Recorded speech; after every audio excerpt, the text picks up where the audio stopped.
बहुत खुशी की बात है कि इस 26 जनवरी जो हम याद करते हैं हमारा एक राष्ट्रीय पर्व है और इसमें हमें गर्व है क्योंकि ये हमारा महान देश है और इस महान देश में हमारा अपना संविधान है।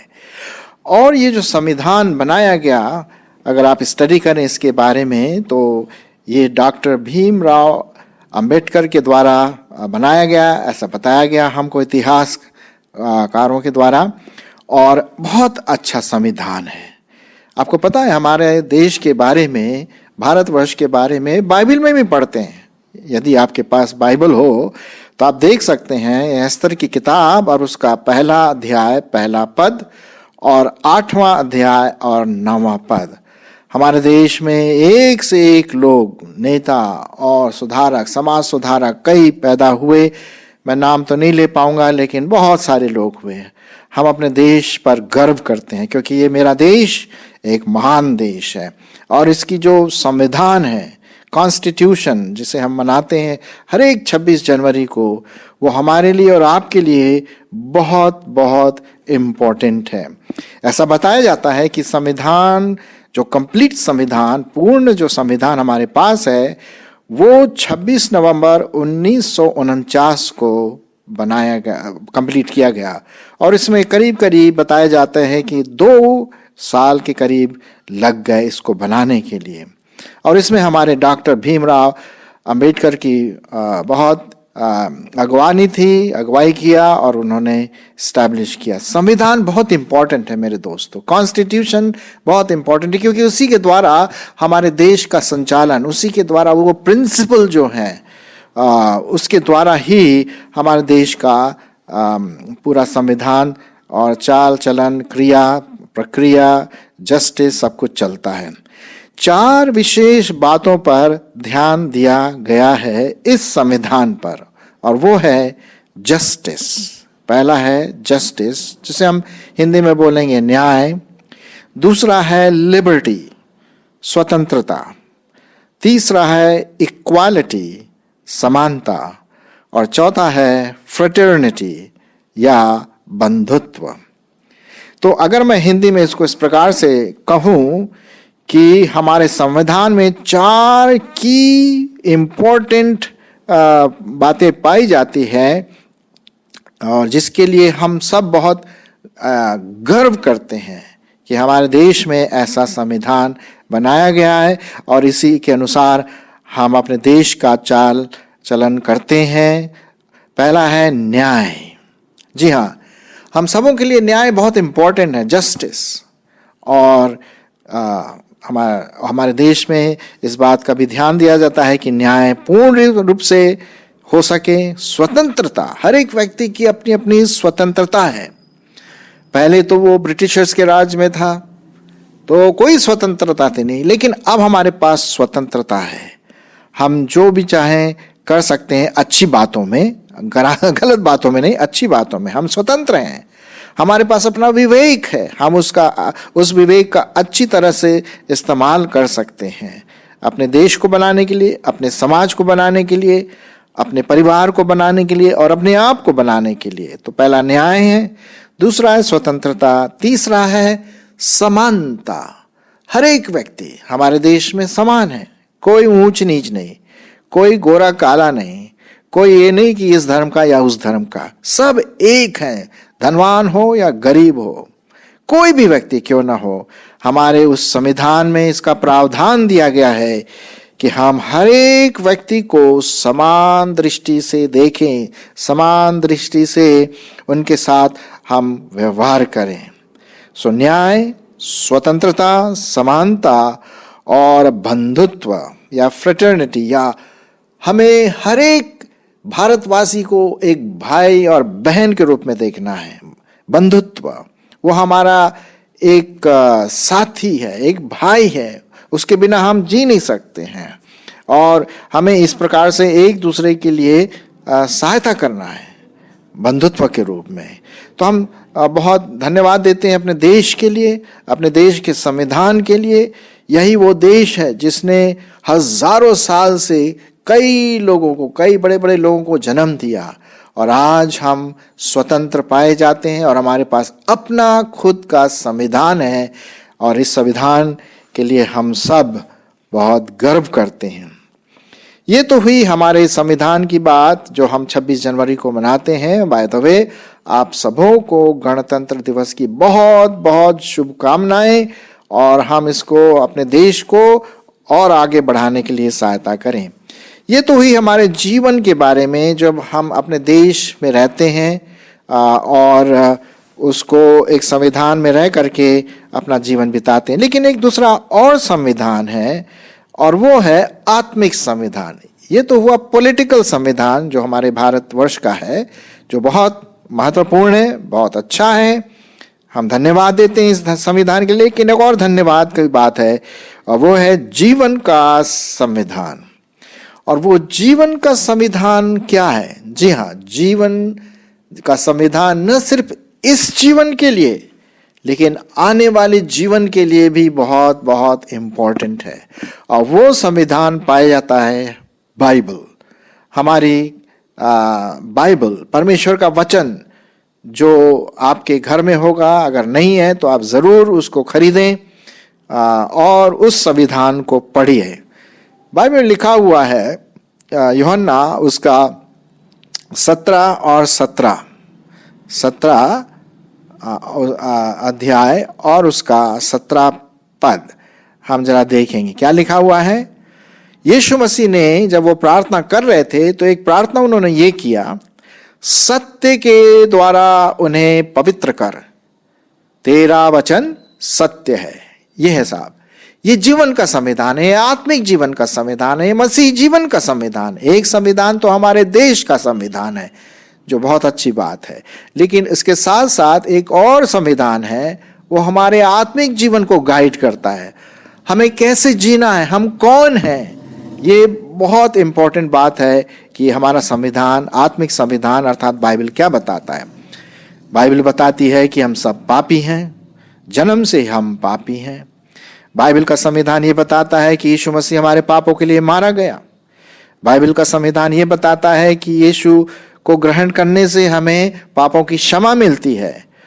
और एक और बात हम देखते हैं इस बाइबल के संविधान में कि हमारा जो जीवन इस दुनिया में है, हमारे भारतवर्ष में है, हम एक दूसरे के साथ प्रेम रखें, एक दूसरे के साथ शांति का बर्ताव रखें, एक दूसरे की सह लें और एक दूसरे के लिए प्रार्थना करें, एक दूसरे की सहायता करें। ये हमारा संविधान बताता है, अर्थात बाइबल है ना। वही मैं इससे रिलेट करूंगा जो कि चौथी बात जो मैंने बताया था, हमारे भारत का जो संविधान का चौथा बात था बंधुत्व, कि हम एक दूसरे को एक भाई के रूप में देखें, बंधु के रूप में देखें, समानता का व्यवहार करें। और यही बात हमारी आत्मिक जो संविधान है अर्थात बाइबल, मसीही संविधान, वो बाइबल यही कहती है कि सत्य के द्वारा उन्हें पवित्र कर क्योंकि तेरा वचन सत्य है। तो आइए हम इस असीम परमेश्वर के वचन को, असीम परमेश्वर के संविधान को और अधिक अपने जीवन में इस्तेमाल कर सकें। मैं आपके लिए पढ़ूंगा रोमियो उसका 5 अध्याय 12 पद। ये भी संविधान का एक भाग है, मतलब बाइबल का एक भाग है। आत्मिक संविधान का मतलब है मेरा यहाँ पर रोमियो उसका 5वां अध्याय और 12वां पद लिखा हुआ है इस संविधान में अर्थात बाइबल में। इसलिए जैसा एक मनुष्य के द्वारा पाप जगत में आया और पाप के द्वारा मृत्यु आई, और इसी रीति से सब मृत्यु सब मनुष्यों में फैल गया क्योंकि सब ने क्या किया, पाप किया। लेकिन उसी के साथ साथ हम ये भी देखते हैं कि एक और बात लिखा है कि जैसा एक मनुष्य के पाप के करने का फल हुआ वैसे ही दान की दशा नहीं, क्योंकि एक ही कारण दंड की आज्ञा का फैसला हुआ, परंतु बहुत से अपराधों से ऐसा वरदान उत्पन्न हुआ कि लोग धर्मी ठहरे। तो एक मनुष्य के द्वारा पाप आया और एक प्रभु यीशु मसीह के द्वारा जीवन हमारे जीवन में आता है। यह है परमेश्वर का संविधान, यह है आत्मिक संविधान मेरे मित्रों, मेरे भाई बहनों। हम देखते हैं कि हमारा जो संविधान है, जो हम 26 जनवरी को गणतंत्र दिवस के रूप में मनाते हैं और हमें मनाना चाहिए, हमें प्रण करना चाहिए हमारे भारत के लिए कि हम सदा बिल्कुल अपने देश के लिए मर मिटने के लिए भी तैयार रहें, अपने देश के प्रति वफादार बने रहें, विश्वास योग्य बने रहें, और हम उस संविधान के खिलाफ कदापि न जाएं। उसके साथ साथ हम जो परमेश्वर का संविधान है, अर्थात बाइबल, जो परमेश्वर का वचन है, जीवित वचन है, उस वचन को भी हम अपने आत्मिक जीवन का आधार बनाएं, आत्मिक जीवन का संविधान बनाएं, द स्पिरिचुअल कॉन्स्टिट्यूशन, है ना। तो ये तो बात हो गई परमेश्वर के वचन का, कि हम प्रभु यीशु मसीह को अपने जीवन में लें और उसी को उद्धार करते हुए आगे हम बढ़ सकें।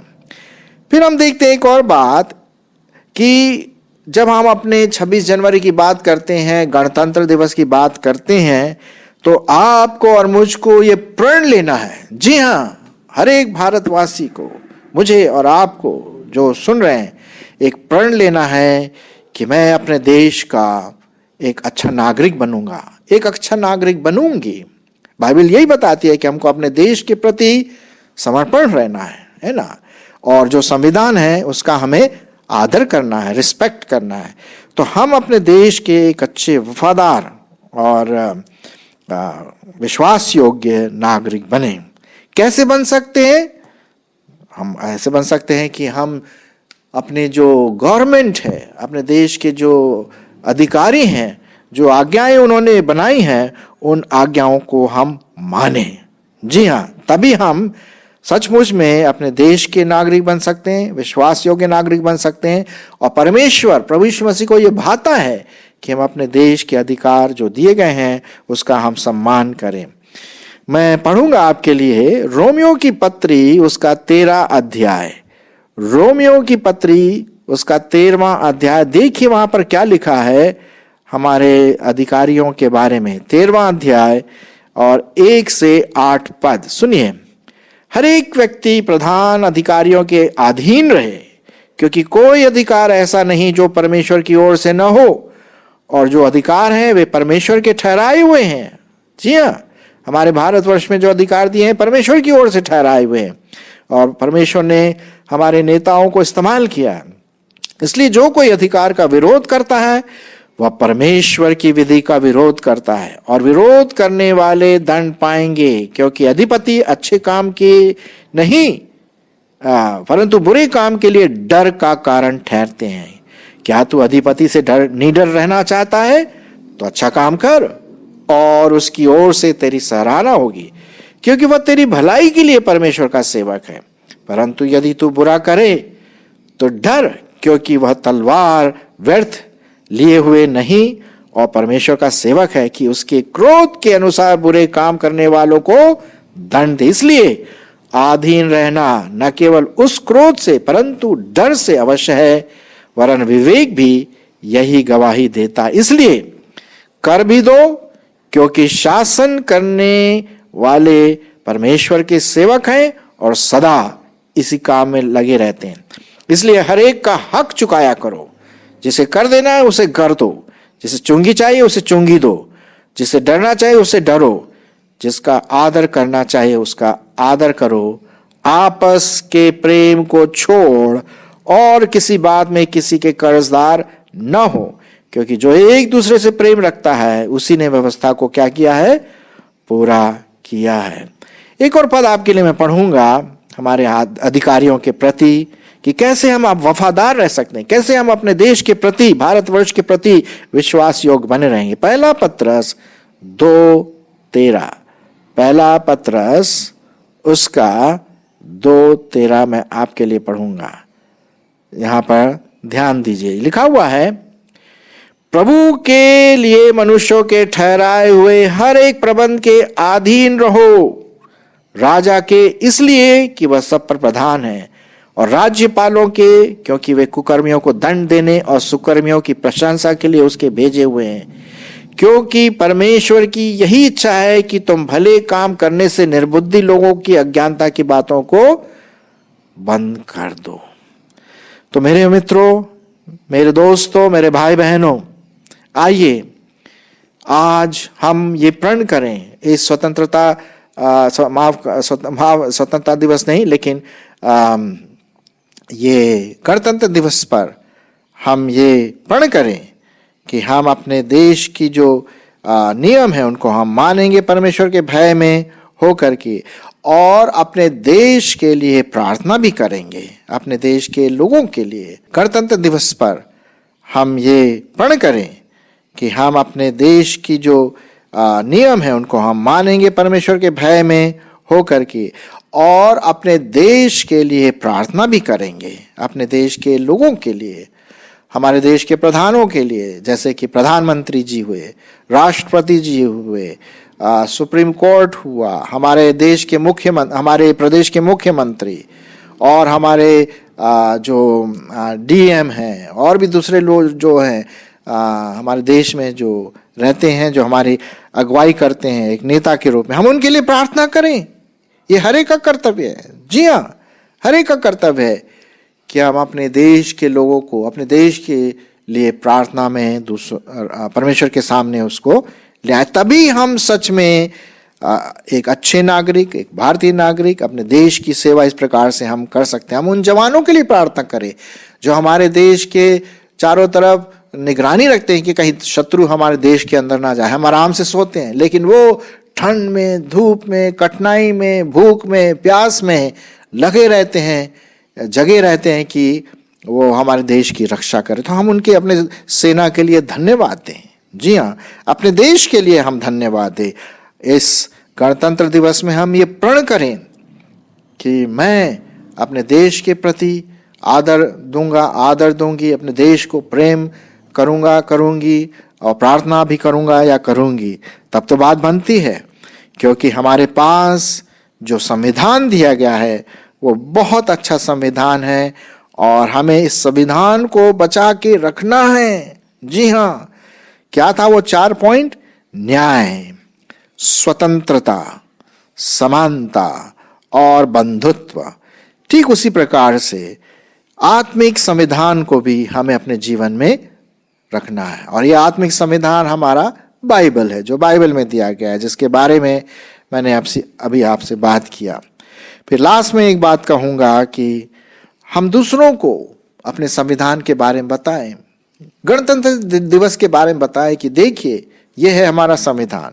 उसके साथ साथ हम अपने आत्मिक संविधान बाइबल के बारे में भी दूसरों को बताएं, प्रभु यीशु मसीह के बारे में दूसरों को बताएं। ये भी बहुत इंपॉर्टेंट है, क्योंकि ये संविधान न सिर्फ हमारी पृथ्वी में रहने के लिए है, लेकिन हमें स्वर्ग में रहने के लिए भी तैयारी करता है। आपके लिए मैं पढ़ूंगा मत्ती रचित सुसमाचार और उसका 28 अध्याय, मत्ती उसका 28 अध्याय 19 से 20 पद। प्रभु यीशु मसीह ने क्या कहा इस संविधान के बारे में जाकर के हम सबको बताएं। सुनिए, इसलिए तुम जाकर सब जातियों के लोगों को चेला बनाओ और उन्हें पिता और पुत्र और पवित्र आत्मा के नाम से बपतिस्मा दो, और उन्हें सब जो बातें जो मैंने तुम्हें आज्ञा दी हैं मानना सिखाओ, और देखो मैं जगत के अंत तक सदैव तुम्हारे संग हूं, सदैव मैं तुम्हारे साथ हूं। सो मेरे मित्रों, मेरे भाई बहनों, क्या हम इस शुभ के दिन, इस गणतंत्र दिवस के दिन, 26 जनवरी जो है, आ रहा है, आ चुका, कईयों के लिए आ चुका होगा, हम ये प्रण लें कि हम एक अच्छे नागरिक बने, हम दूसरों के लिए एक आशीष का कारण बने। हमारे चारों तरफ लोग रहते हैं, लोग हमारे जीवन को देख करके सच में वो न्याय की बात सोचें, स्वतंत्रता की बात सोचें, समानता की बात सोचें, बंधुत्व की बात सोचें। हम सब भारतवासी एक सूत्र में बन जाएं, और वो प्रेम, शांति जो बहुत जरूरी है हम सबों के लिए, है ना। लेकिन इसके साथ साथ परमेश्वर का प्रेम भी उन तक पहुंच सके, उनको हम बता सकें, और इस तरह से हम आत्मिक संविधान अर्थात बाइबल की बातें भी हम बता सके। आइए हम अपने देश के लिए प्रार्थना करें। मैं अभी प्रार्थना करूंगा। प्रभु जी, हम धन्यवाद देते हैं हमारे देश के लिए कि हमें स्वतंत्रता दी गई। हम अपने देश में आराम से रह सकते हैं, तेरी आराधना कर सकते हैं, सच्चे परमेश्वर को जान सकते हैं। हम अपने देश के प्रधानमंत्री के लिए प्रार्थना करते हैं, उन्हें बुद्धि दे प्रभु। हम अपने राष्ट्रपति जी के लिए प्रार्थना करते हैं, उन्हें सामर्थ्य दे।